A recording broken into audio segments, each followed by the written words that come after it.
Eu sei que tem muita gente por aí, talvez você com essa dúvida, né, de quais são as melhores ações para você que está buscando construir patrimônio no médio e longo prazo com foco em renda passiva, né, aquela grana caindo na sua conta, os dividendos regularmente. Então eu trouxe aqui 5 ações que, na minha opinião, estão com preços interessantes e que têm bons fundamentos para quem quer receber dividendos, investir nesse tipo de empresa. São empresas que, se eu estivesse começando a investir hoje, provavelmente eu consideraria para colocar na minha carteira. Não são essas que estão aparecendo aqui para você no ranking. A maioria delas, na verdade, eu já tenho mesmo. Vou mostrar por que eu acho que essas ações estão sendo negociadas a bons preços nesse momento, né? E por que elas podem ser uma boa opção para quem quer construir uma carteira com foco em ações pagadoras de dividendos. Beleza, meus queridos? Não é uma recomendação de investimentos, também não vamos considerar aqui alocação em outras classes de ativos. Cada investidor tem o seu perfil ali, talvez você quer ter 20% em ações, 30%, 40%, pouco menos.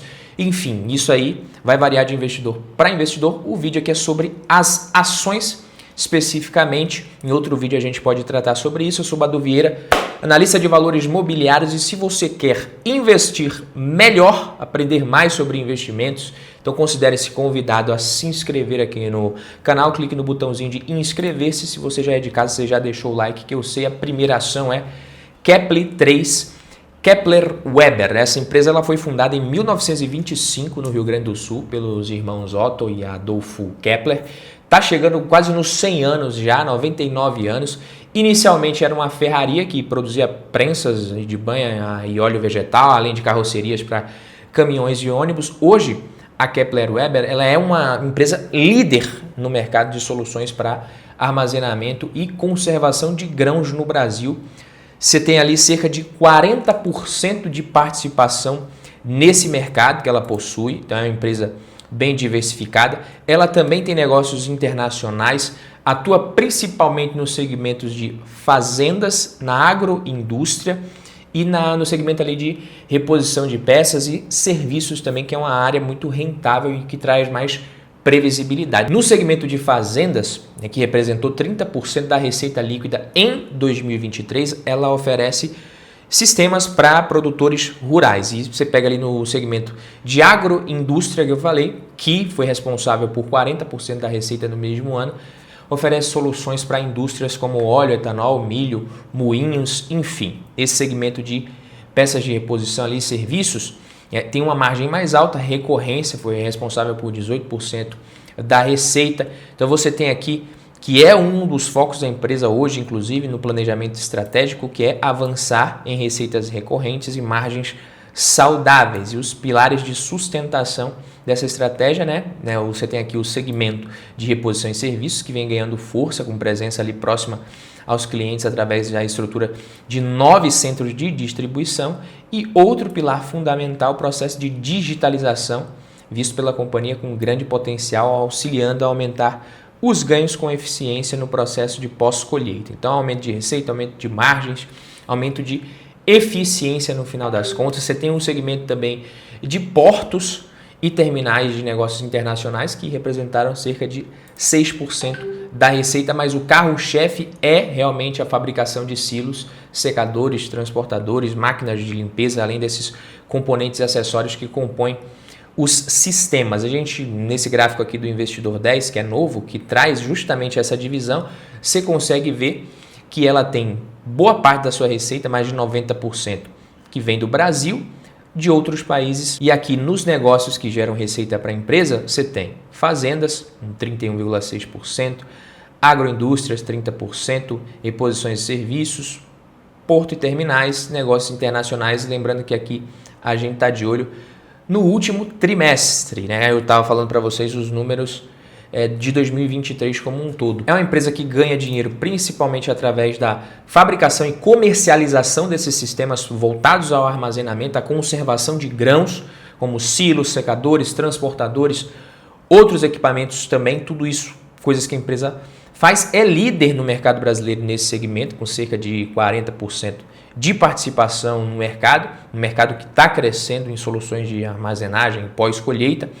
opera em 5 áreas principais, que a gente já viu quais são elas, e o déficit de armazenagem de grãos no Brasil, que deve continuar aumentando até nos próximos anos, é um grande driver de crescimento para ela, que está bem posicionada para se beneficiar nesse cenário, dentro desse setor, especialmente num contexto de crescimento contínuo do agronegócio aqui no Brasil. Beleza? Tem boa governança, foco na rentabilidade, pagando bons dividendos nesse momento, um dividend yield de quase 9%, 8,55%. E na sequência aqui, BBAS3, Banco do Brasil. De acordo com o guidance do Banco do Brasil, você tem aqui um dividendo na casa de 9,44%, mas se você pegar o guidance de resultados para esse ano, até mesmo para o ano que vem, a gente poderia esperar ali um dividend yield na casa de 10% ou mais para 2025. Né? O Brasil é o país dos rentistas, não tem como você reinventar a roda aqui, não precisa reinventar a roda para você investir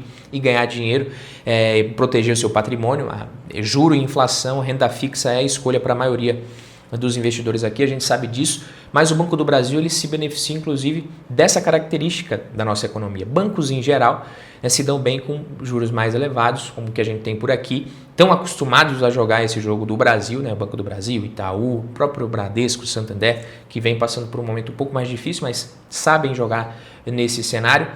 Ainda está descontada, na minha opinião, porque você pega aqui um PVP de 0,86, um dividend yield alto, um P sobre L abaixo de 5, então não dá para dizer que o Banco do Brasil não é uma boa escolha, já foi, mas já esteve mais barato, mas ainda continua sendo um banco muito descontado, rentabilidade a recorde aqui na casa dos pares privados, o Banco do Brasil realmente dando toda a pinta aqui de um banco privado, mas a gente sabe que tem os riscos de ser estatal. Outra empresa que vem pagando bons dividendos é a CEMIG do setor elétrico, então a gente já viu uma do agronegócio, um banco, uma empresa do setor elétrico com dividend yield de quase 13% nesse momento, o CEMIG 3. E vamos dar uma olhada naquela ferramenta lá para ver de onde que vem a receita da CEMIG. Então toda a receita vem do Brasil, 100% da receita, mas você vê que o foco dela realmente é o segmento de distribuição, com mais de 67% da receita, mas ela atua também em comercialização,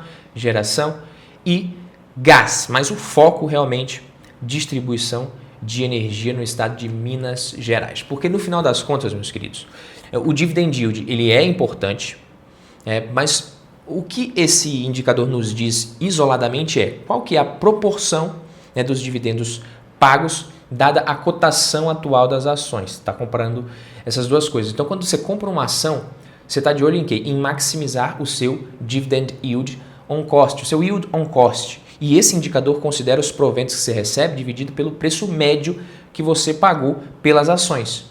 E aí, como é que você pode escolher empresas que possam te dar esse crescimento de dividendos, um bom yield on cost no médio e longo prazo? Você precisa olhar o payout, que é o percentual do lucro líquido que foi distribuído para os acionistas em determinado período. Você tem aqui o payout na casa de 73%. Então, é uma empresa que não distribui tudo, mas consegue reinvestir e crescer esses lucros ano após ano, às vezes vai ser melhor do que uma que está com dividend yield muito alto, mas está distribuindo 100% do lucro, às vezes até mais, dependendo do ano, que tem esse hábito de distribuir praticamente todo o lucro. Empresas que aumentam o lucro por ação, elas tendem a distribuir mais proventos. Empresas que possuem boas margens também você tem que procurar. Rentabilidade interessante também, que é o caso aqui da CEMIG, que melhorou a rentabilidade nos últimos anos. Está descontada ainda considerando esses dividendos, considerando também um P sobre L aqui que não está esticado, 6,83, e a gente tem um ROI alto, um retorno sobre o capital investido alto também, boas margens. A Sanepar, já que a gente está falando aqui de utilidade pública, saindo aqui do estado de Minas Gerais, indo para o Paraná, é uma empresa que tem mais ou menos essas características. A Sanepar, caso você não saiba, tem mais de 60 anos de atuação nesse setor. Foi fundada quando você tinha ali menos de 10% da população tinha acesso à água encanada, menos de 5% tinha acesso ao serviço de coleta de esgoto, tratamento de esgoto. Hoje, aproximadamente 60% do capital segue nas mãos ali do governo do estado do Paraná, 27% com acionistas minoritários brasileiros, 13% acionistas internacionais.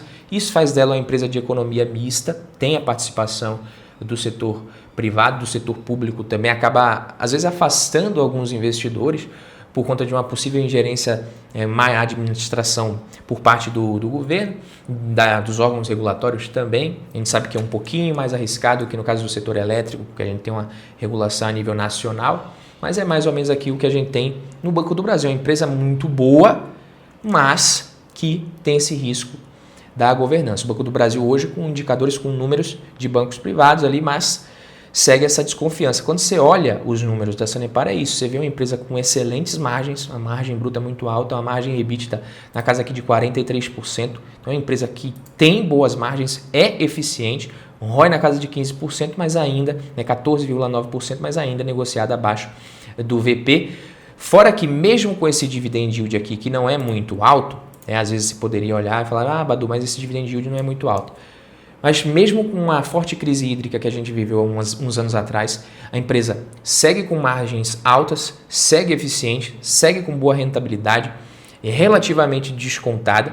E se você considerar que ela pode receber uma bolada de quase 4 bilhões em precatórios do governo federal, e a probabilidade de que isso aconteça é alta, é claro, a gente precisa saber se isso vai acontecer realmente no orçamento de 2025. Só vamos saber disso no final do ano.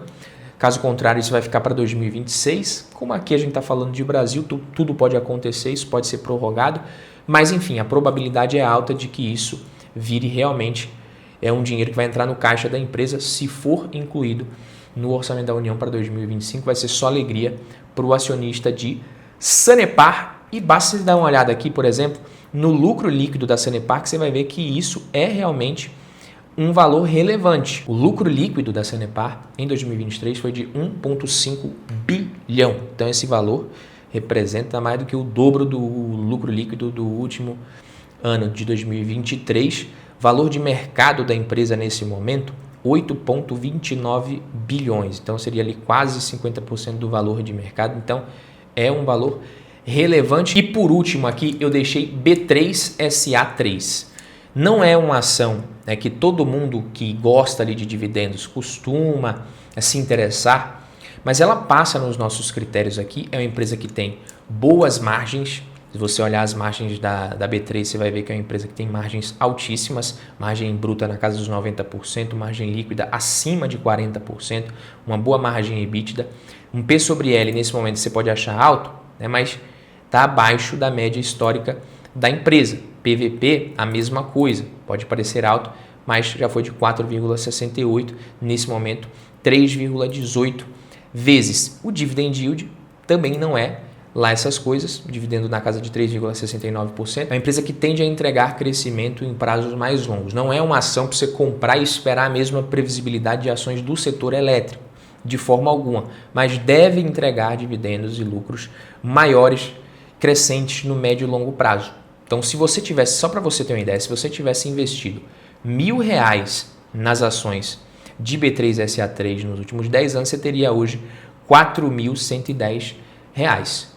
Então, uma das melhores ações para receber dividendos, que teria sido a melhor escolha para muitos investidores, foram as ações da Taesa, e nos últimos 10 anos ela teria entregado um retorno absurdo também de R$4.746, mas você vê que não é muita coisa a mais, acima ali do retorno que a B3 entregou. Só que você vê muito mais previsibilidade, muito menos volatilidade no caso aqui das ações da Taesa. E nas ações da B3 não. Você tem aqui altas muito expressivas, momentos de lateralização. Então, nesses momentos aqui onde a Bolsa de Valores não cresce muito por conta do cenário macroeconômico, período de taxa de juros elevadas, dificuldade para você ter novos IPOs, nesses momentos as ações dessa empresa realmente ficam de lado. Mas, quando a gente tem um crescimento no mercado de capitais, em período de crescimento, ela costuma entregar um dividendo muito bom, um crescimento de dividendos, inclusive, muito bom. E aí, quem está posicionado, quem passa ali um tempo aportando, costuma se dar bem. Ela pode ficar de lado por alguns momentos, como agora, só que ela permanece lucrativa, permanece entregando lucros de forma consistente. Você vê aqui de 2016, 2017 até 2021, 2022, um crescimento muito forte nos lucros. Agora, isso está mais lateralizado, mas a empresa segue sendo lucrativa. Em 2018, você vê aqui a empresa pagou quanto? Ela pagou um dividend yield de 2,62%, se eu não me engano. Basta a gente olhar aqui no histórico 2018, 2,62%. Então esse foi o dividend yield da B3. E se você olhar uma ação hoje que está com dividend yield de 2,62%, que é até menos do que o dividendo da B3, você poderia achar baixo. Mas aqui em 2018 você poderia ter comprado as ações da empresa por R$ 7,00, na casa dos R$ 7,00 até um pouco menos. E se você tivesse comprado em 2018 por R$ 7,00, você teria um yield on cost em 2020 de 15%, né? Em 2020 de 10%, em 2021 de 15% e cerca de 6,5%, 7% nesse momento, considerando que não é um bom momento para o setor. Então, o yield on cost é aquilo que eu falo, é o dividendo, né, que você recebe com base no preço que você pagou. Não é uma ação para todo mundo, como eu falei, esse pode não parecer um bom momento para você ter ações da empresa, mas é justamente aquilo, talvez seja um bom momento para seguir comprando e acumular, né, uma posição relevante. Pode ser uma opção interessante para quem tem perfil para investir nesse tipo de empresa. Mas voltando a falar aqui, não é nenhum tipo de recomendação, nenhuma dessas 5 ações, são ações que eu considero boas opções para quem quer receber dividendos e considero que estão sendo negociadas por bons preços nesse momento. Fico por aqui, vejo vocês no próximo vídeo, tamo junto.